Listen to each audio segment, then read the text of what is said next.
असल में डॉक्टर अजय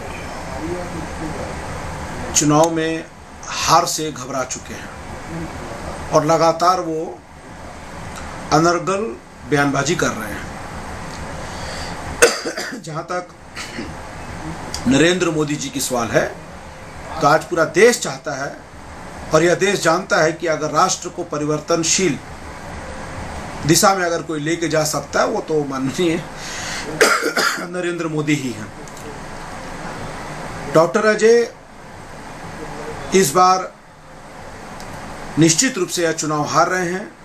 उनका कार्यकाल बिल्कुल नीरस रहा है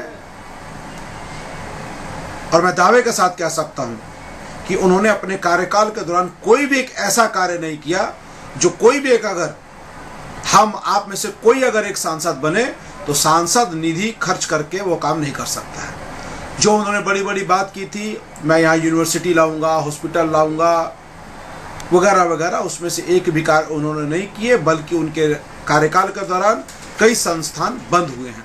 उन्होंने कभी भी बंद पड़े केबल कंपनी के लिए आवाज़ नहीं उठाई।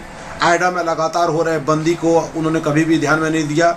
यहाँ तक कि टाटा मोटर जैसे कंपनियों को भी बाहर जाने की जब बात हुई उनके मुंह से जबान तक नहीं निकली। निश्चित रूप से ये गंभीर विषय है और इसकी जनता जान रही है कि इसके मुंह से आवाज़ नहीं निकलने के पीछे उनके मंशा क्या है। और अपने कार्यकाल के दौरान उन्होंने पूर्व में सभी जानते हैं कि हजारों जो टेम्पररी वर्कर हैं उनका उन्होंने न केवल मेडिकल से उनको फैसिलिटी छीनने का काम किया, उनके घरों से उन्होंने पानी बिजली कटवाने का काम किया। यहाँ तक कि पुलिस जो टीएमए से सुविधा लेती थी उनके सुविधा को भी उन्होंने खत्म करने का काम किया।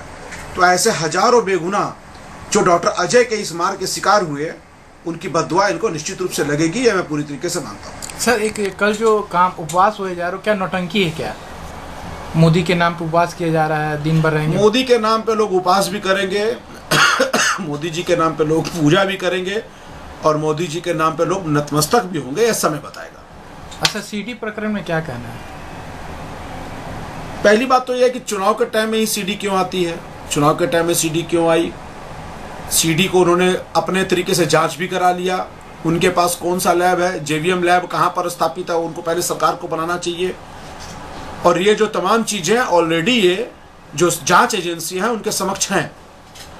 निश्चित रूप से घबरा करके अपने हार से पूरी तरीके से हतोत्साहित होकर करके और इस प्रकार के ओछा रणनीति के तहत सब कार्य कर रहे हैं, लेकिन वो जान चुके हैं कि ये सब कोई काम आने वाला नहीं है। और मैं भी दावे के साथ कह सकता हूँ ये चुनाव वो हार रहे हैं और हारने के बाद 5 साल तक जमशेदपुर में नजर भी नहीं आएंगे। ठीक है, थैंक यू।